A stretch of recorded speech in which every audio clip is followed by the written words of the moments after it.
حضرت امام ابن حجر المکی الہیتمی الشافعی ترکی سے استنبول سے کتاب چھپی ہے.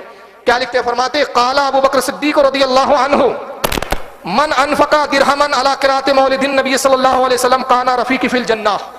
ابو بکر صدیق کہتے ہیں جس نے نبی کی میلاد پر 1 درہم خرچ کیا وہ جنت میں میرا ساتھی ہوگا.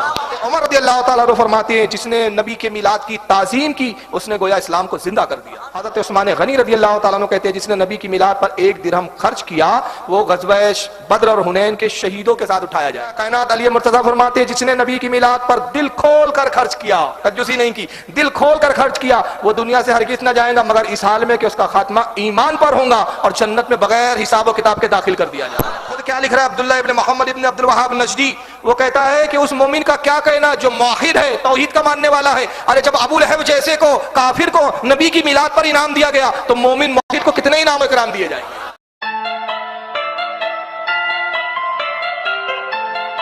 وہابی بولتے ہیں مگر سمجھتے نہیں. درود شریف پڑھ لیجیے آپ. ابو بکر صدیق کے زمانے میں ربیع الاول 2 مرتبہ آیا. ابو بکر صدیق نے میلاد النبی نہیں منایا.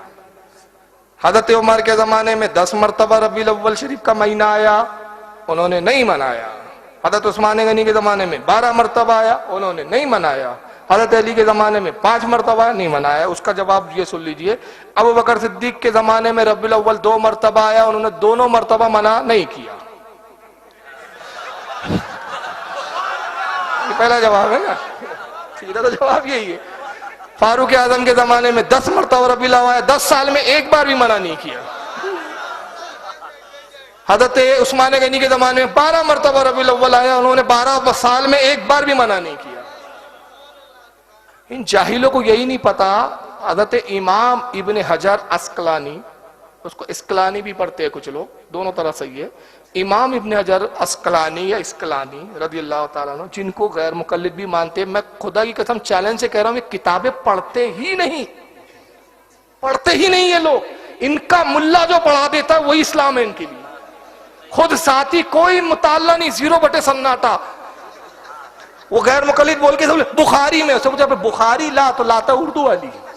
ابے عربی لانا جاہل ہو، تیرے ملا کی لکھی بھی ہے جو غلط سلاد اٹھ پٹانگ لکھ دیا وہی مان لیا تو نے، وہی بخاری ہو گئی. امام بخاری نے اردو میں لکھا تھا کہ بخاری اوریجنل لا تو بات ہوں گی. تو یہ پڑھتے پڑھاتے نہیں جو ان کا ملا بتا دے بس. تو اب امام ابن حجر اسقلانی فتح الباری شرح البخاری میں بدعت کی تعریف کرتے ہوئے کہتے ہیں کہ بدعت وہ کام ہے جس کی اصل نہ پائی جائے اور جس سے سنت مٹی ہو. یہی تعریف ابن تیمیہ نے مجموع الفتاوی میں کیا. اور اس کے بعد فرماتے کہ صحابہ کا اور رسول اللہ کا کوئی کام نہ کرنا، یہ تعریف سنیے خاص، رسول اللہ کا اور صحابہ کا کوئی کام نہ کرنا ناجائز کی دلیل نہیں ہے، منع کرنا ناجائز کی دلیل ہوگا. یعنی حضور نے اگر نہیں کیا تو دلیل نہیں ہے کہ نہیں کیا تو مطلب وہ ناجائز ہو گیا. لیکن بہرحال ابو بکر صدیق نے بھی میلاد منایا، حضرت عمر نے بھی میلاد منایا، عثمان غنی نے بھی منایا، حضرت مولا کائنات علی مرتضیٰ نے بھی منایا، بلکہ خود رسول اللہ نے منایا. صحیح مسلم کی حدیث ہے کہ آقا ہر پیر کو روزہ رکھتے ہیں، ہر پیر کو. پوچھا کہ یا رسول اللہ آپ پیر کے دن روزہ رکھتے، کبھی کسی ہفتے کے پیر کو نہیں چھوڑتے؟ فرمایا اسی تاریخ اسی پیر کو میں پیدا ہوا، اسی پیر پہ مجھ پہ پہلی وحی آئی. تو نبی نے اپنی میلاد اپنی پیدائش کے دن کو یاد رکھا کہ نہیں رکھا؟ تو انہوں نے سال بھر رکھا، تو ہم کیا خاص ایک دن بھی یاد نہ رکھیں؟ اب آئیے کتاب میں دکھا رہا ہوں، اس کتاب کا نام ہے نعمت القبریٰ. دکھ رہی ہے آپ کو؟ لکھیے امام ابن حجر المکی الہیتمی الشافعی نے، یہ اس دور کے امام ہے جب نہ بریلی پیدا ہوا تھا نہ جب دیوبندی پیدا ہوا تھا. امام ابن حجر المکی کو دیوبندی بھی مانتے، غیر مقلد بھی مانتے. نعمت القبریٰ انہوں نے اپنی سند سے ایک روایت لکھی. ہمیں اس سے غرض نہیں کہ سند کی اصل کیا ہے، ضعیف ہے، یہ ہم تو صرف یہ بتا رہے ہیں کہ پہلے کے بھی امام مناتے تھے، یہ بریلیوں کی ایجاد نہیں ہے. نعمت القبریٰ کا صفحہ نمبر 6 ہے. آئیے حضرت امام ابن حجر المکی الہیتمی الشافعی ترکی سے استنبول سے کتاب چھپی ہے. کیا لکھتے ہیں؟ فرماتے قال ابو بکر صدیق رضی اللہ عنہ من انفق درہما علی قراءۃ مولد النبی صلی اللہ علیہ وسلم کان رفیقی فی الجنہ. ابو بکر صدیق کہتے ہیں جس نے نبی کی میلاد پر 1 درہم خرچ کیا وہ جنت میں میرا ساتھی ہوگا. وقال عمر رضی اللہ عنہ من عذب مولد النبی صلی اللہ علیہ وسلم فقد احیا الاسلام. حضرت عمر رضی اللہ تعالیٰ عنہ فرماتے ہیں جس نے نبی کے میلاد کی تعظیم کی اس نے گویا اسلام کو زندہ کر دیا. وقال عثمان رضی اللہ عنہ من انفق درہما علی قراءۃ مولد النبی صلی اللہ علیہ وسلم فکانما شہید غزوات بدر و حنین. حضرت عثمان غنی رضی اللہ تعالیٰ عنہ کہتے ہیں جس نے نبی کی میلاد پر 1 درہم خرچ کیا وہ غزوہ بدر اور حنین کے شہیدوں کے ساتھ اٹھایا جائے گا. وقال علی رضی اللہ تعالیٰ عنہ وکرم اللہ وجہہ من عظم مولد النبی صلی اللہ علیہ وسلم وکانا سیاہ لقراءتہ لا یخرج من الدنیا الا بالایمان ویدخل الجنت بغیر حساب. حضرت مولا کائنات علی مرتضیٰ فرماتے جس نے نبی کی میلاد پر دل کھول کر خرچ کیا، کنجوسی نہیں کی، دل کھول کر خرچ کیا، وہ دنیا سے ہرگز نہ جائے گا مگر اس حال میں کہ اس کا خاتمہ ایمان پر ہوگا اور جنت میں بغیر حساب و کتاب کے داخل کر دیا جائے گا.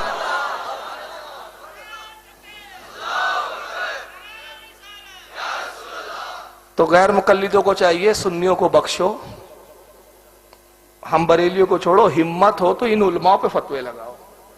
اور ان کو خود نہیں پتا ابن تیمیہ کا بیٹا ہے، معاف کیجیے گا محمد ابن عبد الوہاب نجدی کا بیٹا. میں کتاب لایا نہیں، وہ میرے پاس آ گئی، لیکن چونکہ موضوع مجھے بتایا گیا تھا اعلیٰ حضرت تو میں اس حساب سے اپنے ذخیرے لایا ہوں. اب اتنا سارا بوجھ لے کے تو نہیں چل سکتے نا، لیکن میرے پاس کتاب موجود ہے الحمدللہ. وہ کتاب کا نام ہے سیرت الرسول. محمد ابن عبد الوہاب نجدی کا بیٹا ہے جس کا نام ہے عبداللہ ابن محمد ابن عبداللہ. سیرت رسول کتاب لکھی ہے. مزیدار بات یہ کہ دارالسلام والوں نے چھاپا، اہل حدیث نے سعودیہ کے، اس میں رسول اللہ کی زندگی کے حالات پر ابن تیمیہ کے بیٹے نے لکھا اور یہاں تک لکھا کہ رسول اللہ صلی اللہ علیہ وسلم کی جب ولادت ہوئی تو بخاری کی وہ حدیث لایا. یہ بخاری میں حدیث موجود ہے اور بخاری میں ہے کہ حضور کی جب پیدائش ہوئی تو حضور کا چچا تھا ابو لہب جو کفر کی حالت میں مرا. صحابیہ جو اس کی لونڈی تھی وہ آتی ہے اور کہتی ہے کہ اے میرے آقا مبارک ہو، آپ کو بھتیجا ہوا ہے. بیٹھا ہوا تھا خوشی میں، انگلی سے اشارہ کیا، کہا کہ تو نے آج میرے بھتیجے کی پیدائش کی خوشی کی خوشخبری دی، جا آزاد ہے.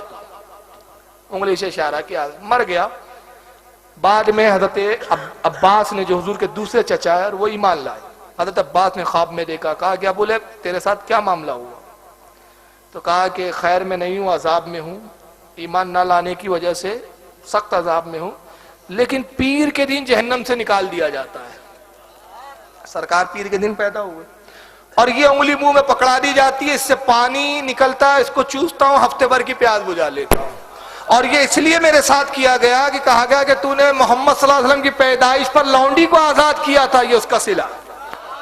اب خود کیا لکھ رہا ہے عبداللہ ابن محمد ابن عبد الوہاب نجدی، وہ کہتا ہے کہ اس مومن کا کیا کہنا جو موحد ہے، توحید کا ماننے والا ہے. ارے جب ابو لہب جیسے کو کافر کو نبی کی میلاد پر انعام دیا گیا تو مومن موحد کو کتنے انعام و اکرام دیے جائیں گے. تو اس کو اپنے گھر کی تو خبر نہیں ہے، پہلے اپنے گھر کی دیکھے. حالانکہ یہ امام عبد الرحمن ابن جوزی کا قول ہے، یہ اس نے بھی نقل کیا ہے. تو بہرحال میلاد منانا جائز ہے، اور جو لوگ ناجائز کہتے ہیں ان سے صرف ایک گزارش ہے، ہمت ہو تو ایک حدیث لا دو کہ نبی نے کہا خبردار میری میلاد کا تذکرہ بھی مت کرنا، ورنہ مسلمان نہیں رہوں گے.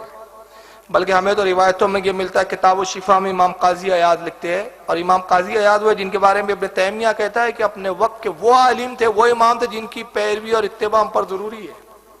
ابن تیمیہ ان کا گھر کا آدمی لکھتا ہے اور کہتا ہے کہ کتاب الشفا ان کی وہ کتاب ہے جو بارگاہ رسول میں مقبول ہے.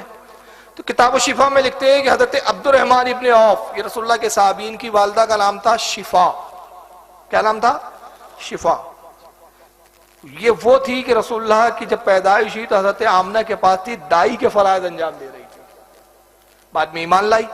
تو عبد الرحمن کہتے ہیں کہ میرے ساتھی، میرے دوست اکثر میرے گھر آتے اور کہتے عبد الرحمن تمہاری والدہ ہے؟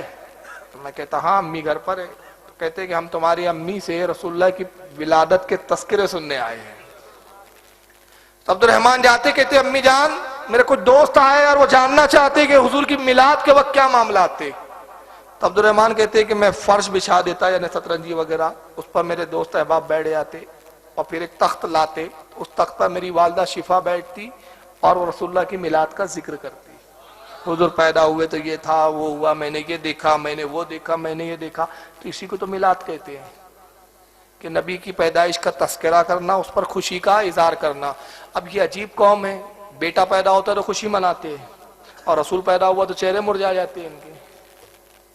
تب اپنا اپنا نصیب ہے. بہرحال چلیے میلاد النبی پہ پھر کبھی انشاءاللہ موقع ملا تو وما علینا الا البلاغ المبین. صلاۃ والسلام کے لیے اپنے دروازے پر لکھو نام رضا، اپنے دروازے پر لکھو نام رضا، اپنے ایمان کی صفتی کے لیے واللہ واللہ واللہ واللہ واللہ واللہ، سارے بولو واللہ.